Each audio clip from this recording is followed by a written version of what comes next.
Presence അതിനകത്തുണ്ടല്ലോ. തീർച്ചയായിട്ടും ഉണ്ടാവും. ഞാൻ അതെ സ്ക്രിപ്റ്റ്സുകൾ കേൾക്കുന്നുണ്ട്, ഇല്ലയെന്ന് ഞാൻ പറയുന്നില്ല. പക്ഷെ അത് സമയമാകുമ്പോൾ നടക്കട്ടെ എന്ന് വിചാരിച്ചിട്ട് ഇരിക്കുകയാണ്. ഇവരില്ല അങ്ങനെയൊന്നും തീരുമാനിച്ചിട്ടൊന്നുമില്ല, അങ്ങനത്തെ തീരുമാനങ്ങളൊന്നുമില്ല.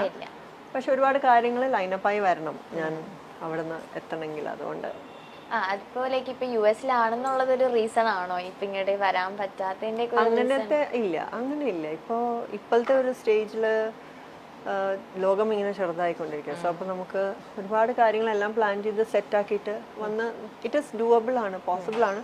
അന്നും ഡൂവബിൾ ആയിരുന്നു. പിന്നെ അത് ഒരുപാട് ഗ്യാപ്പ് അങ്ങനെ വന്നത് കുട്ടികളും അങ്ങനത്തെ റെസ്പോൺസിബിലിറ്റീസും ഡാൻസ് സ്കൂളിലേക്ക് ശ്രദ്ധ കേന്ദ്രീകരിച്ചിരുന്നു.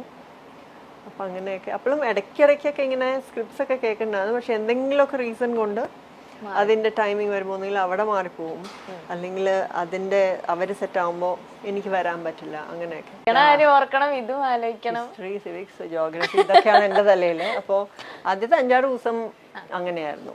അപ്പം അതാണ് ഓർമ്മ. പക്ഷെ ഇപ്പോഴും ചേച്ചിക്ക് സത്യം പറഞ്ഞാൽ മാറ്റമൊന്നുമില്ല. എനിക്ക് ഇപ്പോഴും ആ സിനിമ ഓർക്കുമ്പോ അതേപോലെ തന്നെ ഇരിക്കണം.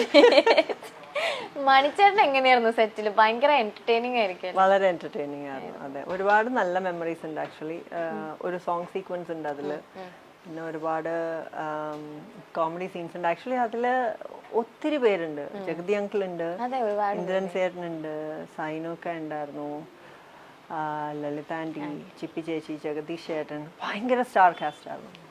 സോ അതില് ആക്ച്വലി കല്യാണ വീട് പോലെയായിരുന്നു.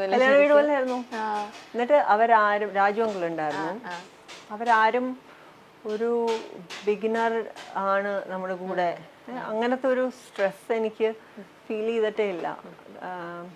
ഇപ്പം എന്തെങ്കിലും ഡയലോഗ്, ദിലീപ് ഏട്ടനാണെങ്കിലും എന്തെങ്കിലും ഡയലോഗിൻ്റെ പ്രാക്ടീസോ റിഹേഴ്സലോ, പിന്നെ ആദ്യത്തെ സിനിമയല്ലേ, അപ്പം നമ്മൾ ഹെവി ആയിട്ടുള്ള, അതായത് ഇപ്പോൾ കരയണ സീനും അങ്ങനത്തെയൊക്കെ സീക്വൻസ് വരുമ്പോഴും നമ്മളെ പരിചയമായി വരുന്നല്ലേ. ഇപ്പം തന്നെ നമ്മൾ തന്നെ ഇപ്പോൾ നമ്മളുടെ മുഖത്തെ face muscles are doing that. ഒരു ഇമോഷൻ, ഇപ്പോൾ രൗദ്രമാണെങ്കിൽ അത്, അല്ലെങ്കിൽ സർക്കാസ്റ്റിക് ആയിട്ട് നോക്കലാണെങ്കിൽ അത്, കണ്ണിങ്നെസ് ആണ്, emotions that come out are same. പക്ഷെ നമ്മുടെ ലുക്ക് മാറുമ്പോൾ ആൻഡ് ദെൻ ഓഫ് കോഴ്സ് ആ ക്യാരക്ടർ നല്ല രീതിയിൽ സ്ക്രിപ്റ്റിംഗ് വരുമ്പോൾ ആളുകളിലാണല്ലോ ഒരു ഇതുണ്ടാവുക. ഓക്കെ, ഒരു മറവത്തൂർ കനവ്. ഒരു മറവത്തൂർ കനവ് ലാൽ ജോസാറിന്റെ ഫസ്റ്റ് സിനിമ. കോഴിയുടെ സീൻ എനിക്ക് ആദ്യം ഓർമ്മ വരാം. ഞാനാണെങ്കിൽ പ്യോർ വെജിറ്റേറിയൻ.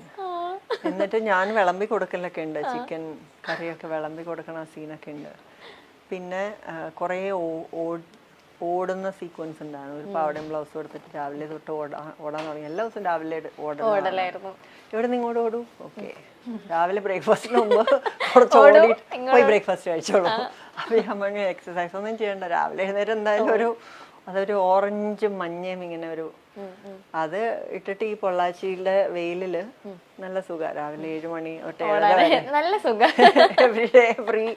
ഇപ്പോഴത്തെ പോലെ ജിം മെമ്പർഷിപ്പ് ഒന്നും ആവശ്യമില്ല, ഡെയിലി രാവിലെ. അതായിരുന്നു ഒരു മെമ്മറി. നല്ല ലൊക്കേഷൻ ആയിരുന്നു തോന്നുന്നു, ആ വീടിരുന്ന സ്ഥലവും എല്ലാം. അതെല്ലാം അവര് ഒരുമാതിരി പകുതിയൊക്കെ സെറ്റ് ഇട്ടതാണ്.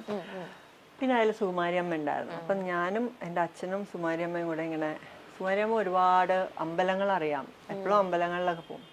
അപ്പോൾ ഡെയിലി നമ്മളിപ്പോൾ ഉച്ചയ്ക്കാണ് ഷൂട്ടിംഗ് എന്നൊക്കെ പറഞ്ഞാൽ നമ്മൾ രാവിലെ വണ്ടി എടുത്ത് മരുതമലൈ, മോളെ നീ അവിടെ പോയിട്ടുണ്ടോ, ശരി മാ ബാ നമുക്ക് പോവാം. ഇങ്ങനെ ഞങ്ങൾ അങ്ങനെ കുറേ അമ്പലങ്ങൾ, ആ ഏരിയയിലുള്ള കുറേ അമ്പലങ്ങളൊക്കെ. കാരണം സുകുമാരിയമ്മ ഒരുപാട് ഷൂട്ടിംഗ് ചെയ്തിട്ടുള്ളതാണ്. അപ്പോൾ ഷീ നോസ് എല്ലാ സ്ഥലങ്ങളും. അങ്ങനെ എന്നിട്ട് കുഞ്ഞു കുഞ്ഞു അമ്പലങ്ങൾ, അതിനൊക്കെ ഓരോ ഹിസ്റ്ററി ഉണ്ട്. അപ്പം എനിക്ക് ഇഷ്ടം അതൊക്കെ അപ്പോൾ കേൾക്കാനും അവിടെ പോയി തൊഴാനും ഒക്കെ. അപ്പം ഞങ്ങളിങ്ങനെ അവിടെ ചുറ്റിനുള്ള, ഉച്ചയ്ക്കാണ് ഷൂട്ടിംഗ് ആണെങ്കിൽ നമ്മൾ രാവിലെ പിലിഗ്രിമേജ് ആണ്. വൈകുന്നേരം ആണെങ്കിൽ വെറുതെ, ആക്ച്വലി വെറുതെ ഇരിക്കലല്ല, BA-ക്കുള്ള പഠിക്കാനുള്ള പുസ്തകമൊക്കെ പെട്ടിയിലുണ്ടായിരുന്നു. പക്ഷെ നമ്മള് ദൈവത്തിനോടും കൂടെ പോയി പറഞ്ഞേക്കാം. അവിടുന്ന് ആദ്യം അതെ, അത് ആദ്യം വർക്കൗട്ട് ആക്കാം, പിന്നെ നമുക്ക് പെട്ടി തുറക്കാം. അപ്പോ എപ്പോഴും ഇങ്ങനെ എൻ്റെ അമ്മ നിനക്ക് ഷൂട്ടിംഗ് ഇല്ല, ഇന്ന് വെറുതെ ഇരിക്കുകയാണെന്ന് നീ പറയരുത്, നിന്റെ പെട്ടിയിലെ ബുക്കുള്ളത് നീ മറക്കരുത്.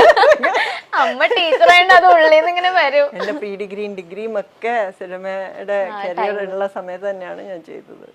പക്ഷെ അമ്മ അത് ഭയങ്കരമായിട്ട് നോക്കാം. അമ്മ കൂടെ വരുന്ന സമയത്താണല്ലേ കുറച്ചും അച്ഛനായിരിക്കും. അച്ഛനാണ്.